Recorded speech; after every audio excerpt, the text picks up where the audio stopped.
Hello, everyone, and welcome to Eat Your Greens. I'm John. And I'm Christopher. Yes. John, Yes. do you eat your greens? No. Oh. Anyway, so yeah, VeggieTales. We're back to it. This episode is Rack, Shack, and Benny. Man, that's a classic episode. And that's a mouthful. Rack, Shack, and Benny. Instead of me shack, she shack, and a Bendigo. Oh, there was the one time in the clip when they're introducing themselves. And Larry says, and I'm a bunny, or something. I'm a bumblebee. Oh, did you say a bumblebee? Yeah, I'm a bumblebee. That's too funny. Okay. Sorry. But anyway, funny. Yeah, let's just get started with this one. We had our opening, which Larry kind of like it's doing this. it's one of those type of openings where it's like non-traditional. Mm-hmm. It's like, oh, I'm ready to start. Oh, wait, we can't start because my partner's not here. Right. So it's like, John, do the intro again. Hello, everybody, and welcome to Eat Your Greens. I'm Christopher. John. I'll be right there. No. Why? John. Sup, boyos? But you know what would be interesting? It would actually be the other way around if it was me and you. What do you mean? You'd be more the Bob. I'd be more the Larry. Why am I the Bob? Well, I'll leave it. Why am I the Bob? Like, what makes you the Larry? I got the mitten on my head. True. Anyway, so yeah, Larry has a mint on his head in this one, which is odd. I guess they were trying to implement in the beginning the whole idea of Peer pressure. not really peer pressure, but like doing something because other people are doing it, and that makes you cool. Mm-hmm. Which I'm not entirely you know what? I'll talk about that later with how the story goes. But right. It's an interesting connection to make, especially because they're telling the story of Rashak. Shadrach, Meshach, and Abednego. That's it. Gosh, John, you need to know your Bible better. I'm a heathen. Heathen.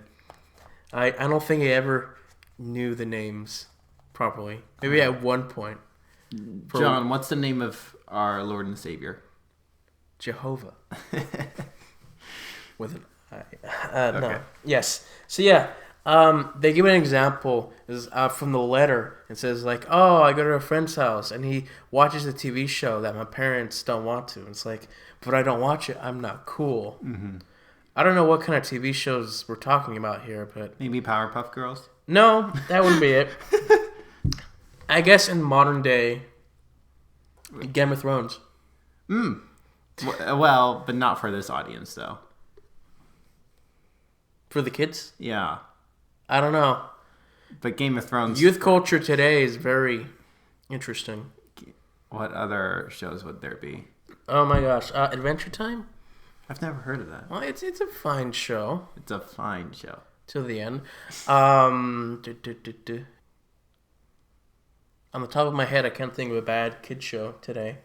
I mean, there's just like kid shows that aren't super strong, but they haven't been like widely boycotted, if you know what I mean. Yeah, I guess we're talking about TV shows that are bad morals for kids. True, but I'm not aware of TV shows for kids. Period. So. Oh yeah, that's right.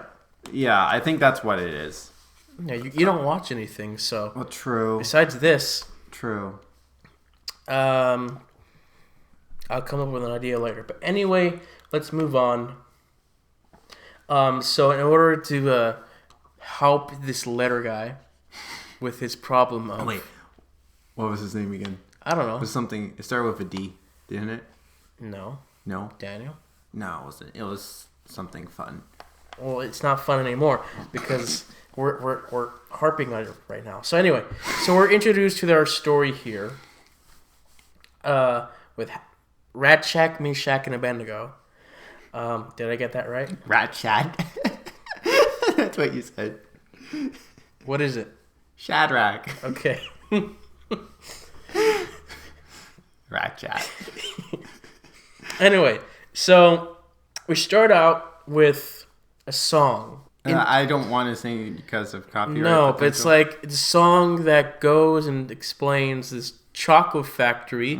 Instead of Babylon, we're a chocolate factory. And also it kind of goes into just like how harsh the conditions kind of are, how overworked or, uncaring the employees are.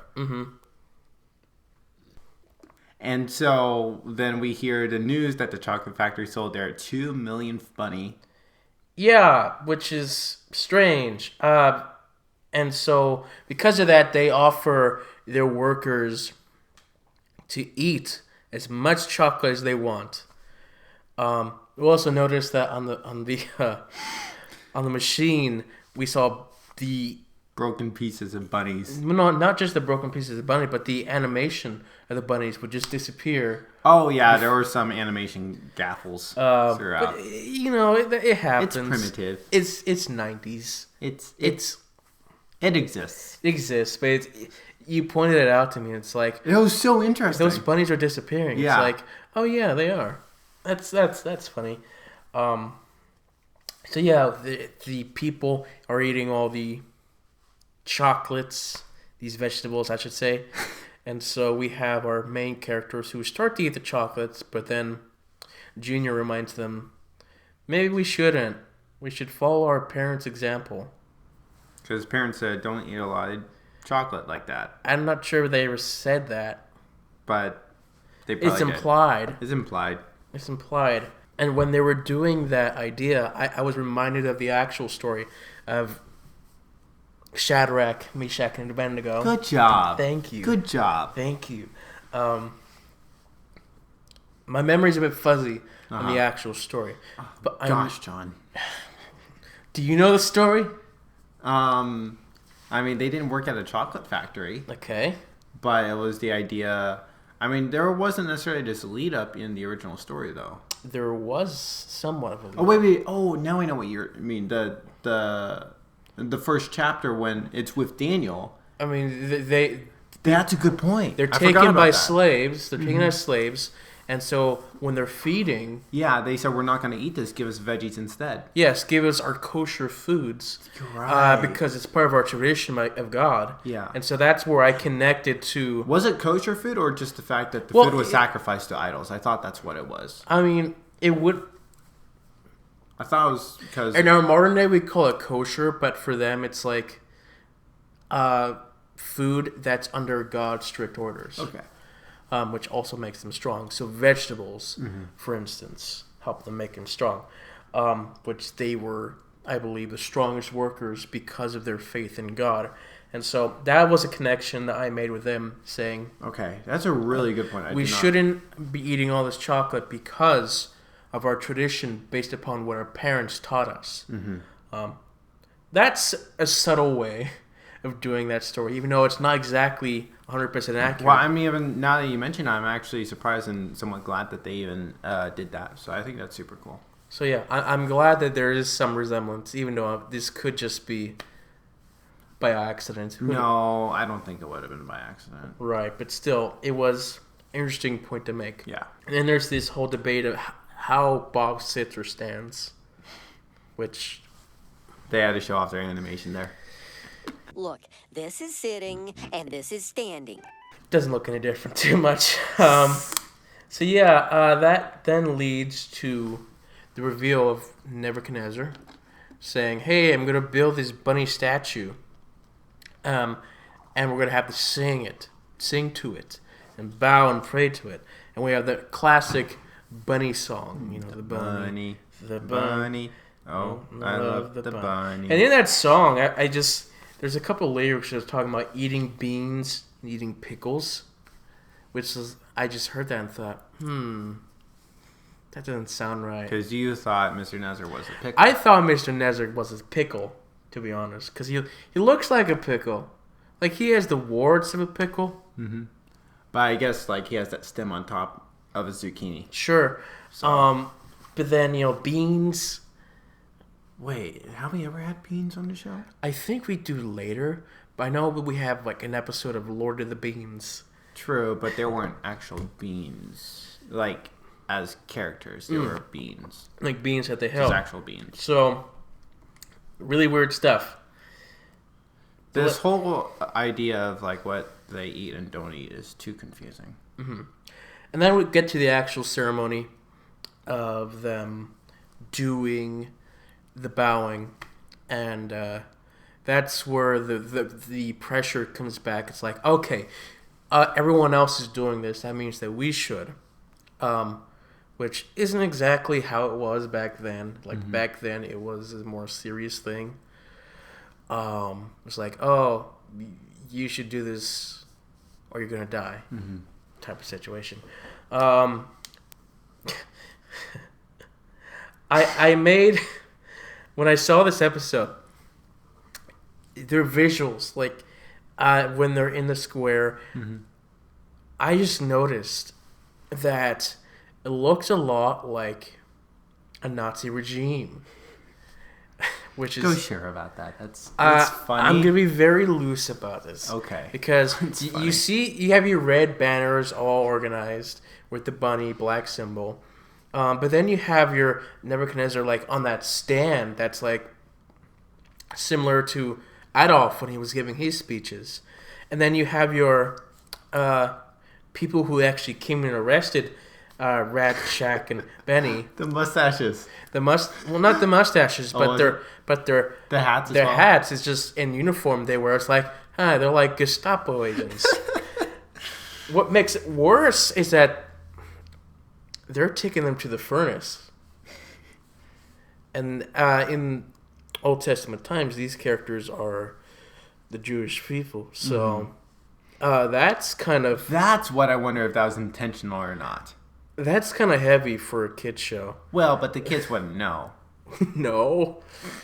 I'm really curious if that was intentional or not. It's very curious. It's strange. I don't think that would really work well today. Yeah. Definitely not. But that was an interesting connection that I saw and I made, and it's like, Interesting. Not that great. Then we go on to our Larry song in the middle, of course. Break that tension up. Very nice. With the Pepino song. Okay, I have a question for you. Yes. So, what do you like the idea of having this silly song in the middle to break the tension, or like, do you feel like it interrupts the flow of a story too much? Honestly, I didn't really mind it. Okay. Like this, I think especially this directed for kids. Yeah, I think they appreciate it. For this episode, I didn't really mind it. Okay. Especially because it was a Pepino song, which is... So is pepino cucumber in Spanish? Yes. Okay. Pepino! Yes, which is interesting. I have to think back because this song is different for a Spanish audience than it is for an American audience. So really? It is, because American audience, we understand the lyrics based upon what Bob says. But a Spanish audience, they get it from what Larry is singing. I don't remember if there was a different reaction because Bob is interrupting Larry because he's translating. So I wonder if people actually caught the lyrics full on. Or, because I know there's a Spanish dub of VeggieTales. I wonder... Let's look that up after this. If you can find it. Sure. But I wonder if that song changes as well. That'd be so interesting. But in that song, we have dwarves chasing the mother, thinking there's someone else. Which is a weird moment because... I don't get that. I feel like it's referencing something. We could probably look that up as well. You can do that because that's too much time. Yeah. Who knows? I'm probably going to forget. Yes, but then we get to the actual scene where they're going to be burnt.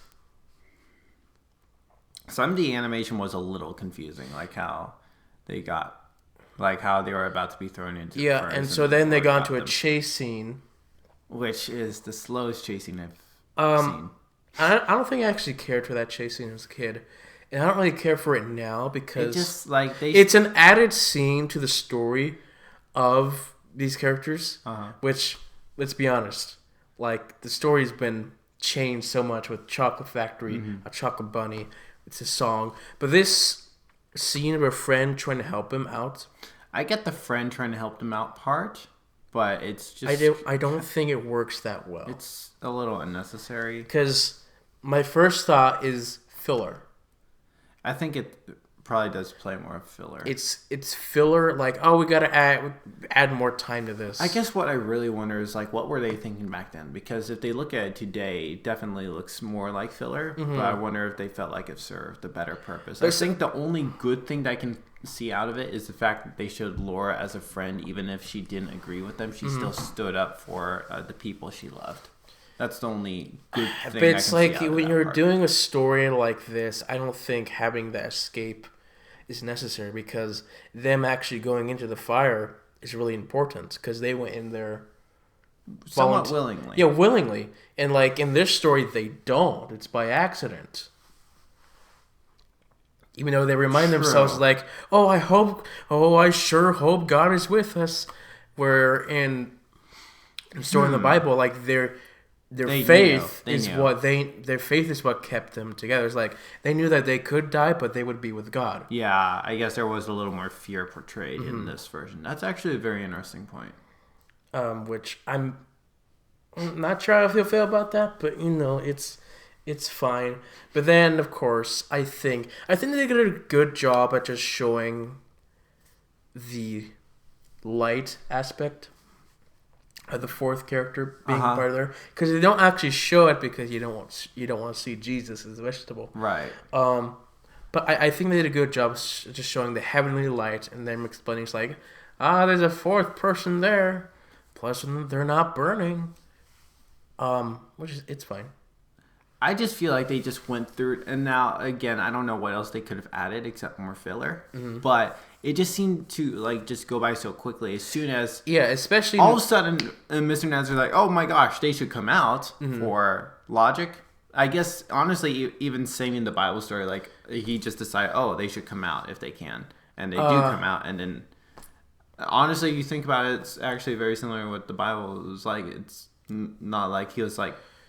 Well, I think we're gonna have to take a look at the. No. The Bible thing. They mentioned the fourth person as like as a god or like a son of a god. Remember? But they didn't mention that here. So it's just like in the Bible verse. There was definitely more to the Bible verse itself. I know that the one thing was trying to make the furnaces as hotter and as hot as they can, and a lot of people died. Trying to heat up the furnace. It's like throwing them in. Yeah. Even just taking them out, people open the doors like they died. They're dead because it was so hot. Yeah. And so I don't feel like we got the importance of how hot this furnace is. I guess a furnace is hot. A furnace is very hot. So I don't think that detail is too important. Yeah. But still, I think it also added to the importance where Nebuchadnezzar really wanted them dead and tried to make them dead by making it so hot. Yeah. We're gonna have to take a look at the scripture again to remind ourselves. Gosh, we are heathens. Well, no, just because like what's Nebuchadnezzar's point of view in this? Because we always focus on our main three, but what's Nebuchadnezzar's point of view and his change? I think part of this also is like just viewing it from like a bit of a cultural lens, because like authorities just viewed dominance, and if you disobeyed, the answer was death. You know what I mean? They just had that sense of authority. And honestly, if you think about it, it's a very cultural thing back then, because today if you disobey, you go to jail. It's not always death, right?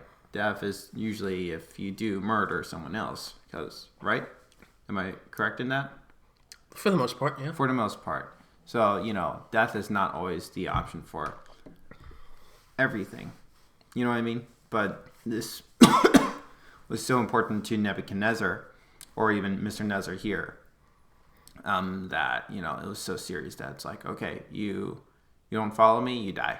And then they go into a song. Well, also just like, he says, come out, and then Mr. Nazar's instantly like, God saved you. Like, wow. I guess. So what was God to Nether? Because they never explained that. I guess what I am thinking though is the fact that God's God is just like, he portrayed himself in such a brilliant way that there was nothing else that he could have seen it as. You know what I mean? When you have such an encounter with God, you just know that it's God. I guess that's my thought with that. But then, of course, they go into the song. Stand up. About family, I guess. Well, standing up for what you believe in. Well, and also, like, family was a big important because they said, That's like, true. oh, your parent, ask your father about this, ask your mother about this if you don't think it's right. And turn yourself about, you do the hokey pokey. No, but when they're doing that song, I started thinking, so what does this episode mean to people who grew up without parents? Yeah, I mean, you laugh at that, but it's like, I think it's like, does this message, like, is it different for them? For people who grew up without parents? And I was like, John, Nazis and orphans, man. That's all you thought about. I mean, you're taking it very that way, but I'm being serious about this. Okay, I'll try to be serious too. Okay, but it's like, yeah, what is their perspective? If you have any insights, listeners, viewers, we're curious. We're actually curious. What are your thoughts on this episode when you watched it? Because now you're making me really curious too. I'm curious about this. I guess again they are aiming this more for the American family. Yes, of course, and of course Larry is stuck in the sink at the end, and Bob, while he's listening to Larry, I noticed that there was this strange loop animation that Bob had.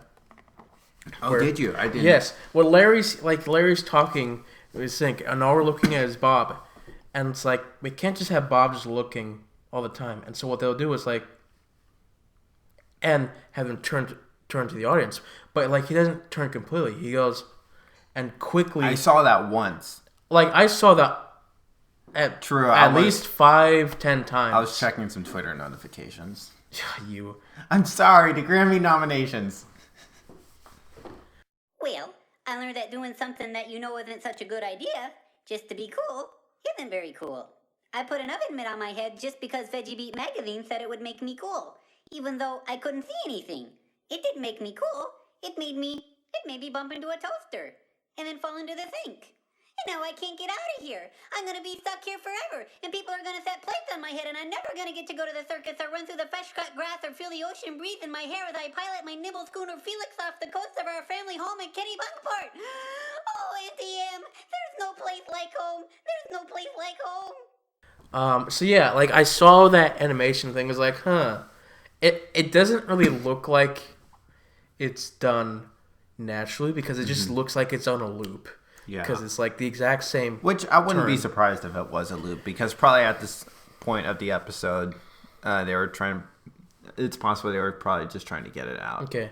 That's my guess. And so we have a verse of today, which is 2 Thessalonians 2:15, which is stand firm and hold to the teachings we passed on to you, which, based upon what their lesson was for this, it makes sense. Mm-hmm. It's just a good reminder for kids, listen to your parents. Yes. And so we go on to this question as, do they accurately tell the story of Shadrach, Meshach, and Abednego correctly? Obviously, they took some liberties, but they did. I think, now, this is one thing I think I kind of did forget to mention, but it's somewhat related. I think it really does well to just remind people not to compromise in what you believe in. Mm-hmm. I think that was portrayed really well. Even for me as an adult, I feel like actually throughout this time watching these episodes, I think this episode actually resonated the most because I actually wonder, if I'm in a situation like this, will I actually stand up for what I believe in? Right. Or will I, just be pushed around and waver? So actually for me, it kind of took to heart. So again, we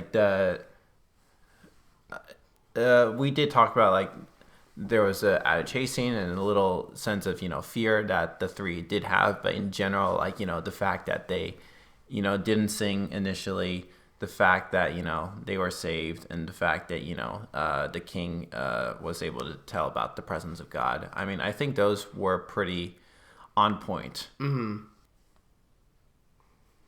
Yeah, I don't have much else to add to that besides chocolate bunny statue, chocolate factory versus slaves.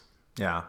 Oh, also, they should file a report for work cruelty or something OSHA. like that. Yeah, it's not OSHA. Good stuff. Yeah. If that's the correct term. I don't know. But yeah.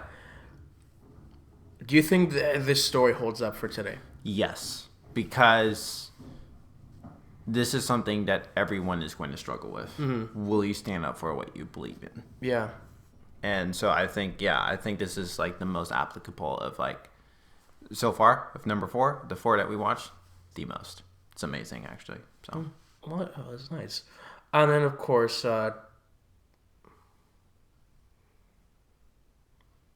forget my own questions. Gosh, John. Gosh. Gosh. So, yeah, what is the theme of this? What is the message? Which is, I think we talked about this, but generally... Stand up for what you believe in. Yeah, stand up for what you believe in, or hold on to what your parents have taught you. Is probably another good lesson that is taught in this one, which I think it's a good parallel to what it would have actually been, which is holding on to the traditions that you are that God has given to you and your people and whatnot. So it doesn't have quite the punch as God's tradition, but it works well when it's just like, oh, our parents taught us this. I think, especially this directed for kids, they just wanted to emphasize the obedience part. Mm-hmm. Which is good. So, yeah.